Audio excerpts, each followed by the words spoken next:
আসসালামু আলাইকুম। Newest educational টিভির পক্ষ থেকে আপনাদের স্বাগতম। আজকে আপনাদের সামনে বাংলা বিষয়ের আরেকটা গুরুত্বপূর্ণ টপিক সম্পর্কে আলোচনা করব, যে টপিক থেকে বিসিএস, বিশ্ববিদ্যালয় ভর্তি পরীক্ষা সহ বাংলাদেশের যে কোনো চাকরির পরীক্ষায় প্রশ্ন এসে থাকে। সেটা হচ্ছে যুক্ত বর্ণ। এই যুক্ত বর্ণ থেকে সকল পরীক্ষায় প্রশ্ন হয়ে থাকে এবং দেখতে সহজ মনে হলেও চারটা অপশান যখন দেওয়া হয় তখন এটা কঠিন মনে হয়ে যায়। সুতরাং চলুন আমরা এই কঠিন বিষয়কে অত্যন্ত সহজভাবে উপস্থাপন করি।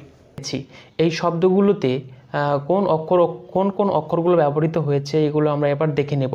আমরা জানি যে ট বর্গের সাথে যদি কখনো ন এর প্রয়োজন হয়, দন্তান্ন নাকি মূর্ধন্য, তো আমরা জানি যে এই ট বর্গের সাথে যদি কখনো ন প্রয়োজন হয় তাহলে অবশ্যই সবসময় আমরা মূর্ধন্য লাগাবো। কিন্তু আজকে একটু ব্যতিক্রম দেখব তার।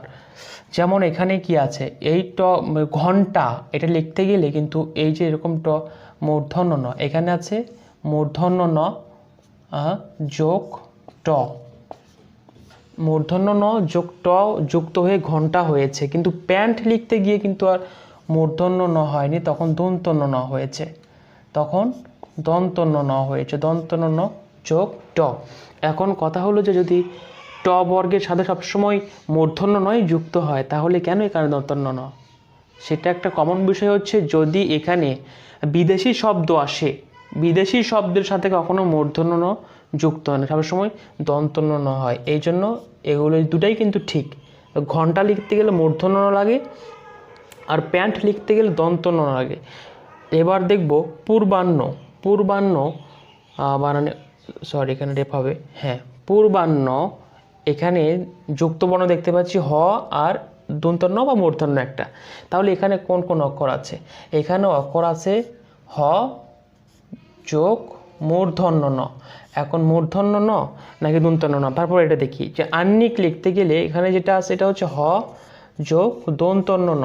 এখানে আমরা কিভাবে বুঝবো যে কোনটা মূর্ধন্য ন কোনটা দন্তন্য ন? সহজ হিসাব হলো, যখন দেখবেন যে নিচে আছে, নিচে হ এর নিচে, তখন এটা চোখ বন্ধ করে মূর্ধন্য দেবেন। আর যখন দেখবেন যে হ এর ঘাড়ের উপরে আছে, তার মানে দন্তন্য ন। সহজ হিসাব, যে নিচে থাকলে মূর্ধন্য ন, আর যদি উপরে থাকে বা ঘাড়ের উপরে থাকে তাহলে দন্তন্য ন, নিচে থাকলে মূর্ধন্য ন। এই একটা হিসাব মনে রাখলে সব ক্লিয়ার। এরপরে আমরা আরও চারটে শব্দ দেখবো, সেটা হচ্ছে কণ্ঠ। কণ্ঠ লিখতে গেলে এই যে যুক্ত বর্ণ, এখানে কোন কোন অক্ষর আছে, মানে এই যে এখানে কোন কোন অক্ষর আছে? এখানে আছে হচ্ছে কণ্ঠ, যেহেতু ঠ ট বর্গের কোনো একটি অক্ষর, ট বর্গের অবশ্যই, তাহলে কি আছে? তাহলে অবশ্যই মূর্ধন্য ন, আর এখানে আছে ঠ, ঠিক আছে। এরপরে খণ্ড দেখবো আমরা, খণ্ড। তো ড যেটা, এটাও কিন্তু কোন বর্গের? এটাও ট বর্গের। তাহলে যে এরকম আছে, এটি আছে এরকম, তাহলে এটাই কি হবে? এটা অবশ্য মূর্ধন্য ন আর ড হবে, রাইট। সহজ হিসাব কিন্তু, যে ট বর্গের সাথে, ট বর্গ বলতে কোনগুলো বোঝাচ্ছি আমরা আগের ক্লাসে বলেছি এগুলো, যে ট বর্গ ট ঠ ড ঢ মূর্ধন্য ন, এগুলো সবসময় মূর্ধন্য ন যুক্ত হয় যদি কখনো ন এর প্রয়োজন হয়। আর যদি এই শব্দটি বিদেশি হয়, ইংরেজি হয়, তাহলে কখনো মূর্ধন্য ন হয় না, দন্তন্য ন হয়। এরপর আমরা দেখছি যে সান্ত্বনা। এখানে দেখছি এরকম একটি যুক্ত বর্ণ। তো এখানে কোন কোন বর্ণ আছে? এখানে আছে হচ্ছে দন্তন্য ন যোগ ত, দন্তন্য ন যোগ ত যোগ ব, তিনটে অক্ষর এখানে আছে।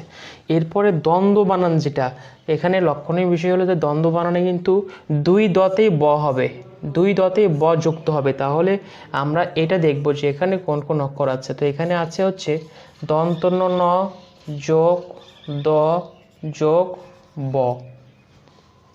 এগুলো অনেক ইম্পর্ট্যান্ট, এইগুলো খাতা কলম নিয়ে বসতে পারেন এই ক্লাসে। তো এরপরে আমরা লিখছি যে শিরোচ্ছেদ। শিরোচ্ছেদে কী কী আছে? যে তাল এরকম আছে, এইটাতে কী কী অক্ষর আছে? শিরোচ্ছেদ বানান কিন্তু শিরোচ্ছেদ কিন্তু আবার অনেকে এরকম লিখেছে, ছয়ে দ, শিরোচ্ছেদ। তো এরকম লিখলে কিন্তু ভুল হবে, এরকম লিখলে কিন্তু ভুল হবে। শুদ্ধ বানানটা হবে শিরোচ্ছেদ, মানে তালবস্য এর সাথে যুক্ত আছে স, শিরোচ্ছেদ। এরপরে আমরা দেখব শুষ্ক। শুষ্কতে যুক্ত আছে মূর্ধন্য স আর ক, মূর্ধন্য স যোগ ক, এই দুটি যুক্ত আছে। তারপরে কষ্ট, কষ্টতে যুক্ত আছে কোনটি কোনটি, এটা সহজ, সবাই দেখতে পাচ্ছেন যে মূর্ধন্য স যোগ ট, এটা যুক্ত আছে। তারপরে নিষ্পাপ, নিষ্পাপে কি যুক্ত আছে? মূর্ধন্য স যোগ প। তারপরে স্মরণ, আচ্ছা দেখুন তো স্মরণ বানান কিন্তু এটা অনেকে গ মনে করে, দন্ত ন মনে করে, এটা কিন্তু দন্ত ন কিন্তু হবে না, এটা মূর্ধন্য ন। তো আমরা দেখবো যে এখানে কোন কোন অক্ষর আছে, এখানে কোন কোন অক্ষর আছে, দন্ত স আর ম আছে। তো এবার আসবো আমরা দেখবো যে যুক্ত খ এর খেলা। যুক্ত খ, এই যুক্ত খ এর মাঝে কী কী অক্ষর আছে এটা আমরা অনেকেই জানি, যে ক আছে আর হচ্ছে মূর্ধন্য স আছে। তাহলে এই যে এইটা, এটাতে কী অক্ষর আছে? এটাতে আছে ক যোগ মূর্ধন্য স যোগ মো আছে একটা, মো। তাহলে এইটাতে কী কী অক্ষর আছে? এইটাতে আছে হ যোগ মো, হ আর মো আছে এটিতে, ঠিক আছে। তারপরে তাহলে এটা কৃষ্ণ, কৃষ্ণতে আছে এখানে মূর্ধন্য স যুক্ত আছে মূর্ধন্য ন। তো এরপরে আমরা আরও কয়েকটি শব্দ লিখে নিয়েছি, সেটা বিপজ্জনক। এই বিপজ্জনক এখানে দেখা যাচ্ছে যে বর্গীয় জ যোগ বর্গীয় জ, কিন্তু এখানে কথা আছে যে অনেকে বলে বিপজ্জনক, এই কাজটি অনেক বিপজ্জনক, আসলে বিপদজনক না, হবে মূলত হবে এটা বিপজ্জনক, বিপজ্জনক। বর্গীয় জ যোগ বর্গীয় জ দুইটা আছে।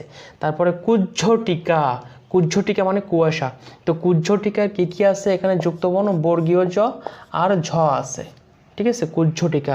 এরপরে উজ্জ্বল, বর্গীয় জয়ে জয়ে ব ফলা, তাহলে এখানে আছে একটা বর্গীয় জ, আরেকটা বর্গীয় জ, আরেকটা আছে ব। এই তিনটি যুক্ত বর্ণ হয়ে একত্রিত হয়ে হয়েছে এখানে উজ্জ্বল। এরপরে বিজ্ঞান, এখানে অনেকেই জানে না, অনেকেই ভুল করে যে এইখানে কি কি যুক্ত বর্ণ আছে। অনেকেই বলে যে উ গ, অনেকে বলে উ চ, আবার বলে উ ছ। আসলে মূলত এটা কি হবে? মূলত হবে বর্গীয় জ আর ইউ, মূলত হবে বর্গীয় জ আর ইউ, ঠিক আছে। পরে দেখবো আমরা হচ্ছে গঞ্জ লিখেছি, এই গঞ্জ এ কি কি যুক্ত বর্ণ আছে? এখানে আছে ইউ, এর সাথে যুক্ত আছে বর্গীয় জ, ঠিক আছে, আর ভুল হবে? তারপর দেখছি যে আমরা কাঞ্চন, কাঞ্চনে আছে ইউ আর চ, ইউ যোগ চ, ঠিক আছে। অঙ্ক, এখানে আছে উ যোগ ক, অঙ্ক বানান কিন্তু অনেকে এরকম করে লেখে, এরকম করে, তো এরকম করে লিখলে কিন্তু এটা ভুল হবে, ঠিক আছে। অঙ্ক বানানটি সবসময় ও দিয়ে হবে, কখনোই কিন্তু এটা হবে না, এটা ভুল হবে। তারপর দেখতেছি আমরা আত্মা, তো এখানে কি কি যুক্ত বর্ণ আছে? এখানে আছে ত আর ম, ঠিক আছে। আশা করি আজকের ক্লাসটি আপনাদের জন্য খুবই হেল্পফুল হবে। আগামীতে দেখা হবে অন্য একটি ক্লাস নিয়ে। ধন্যবাদ সবাইকে।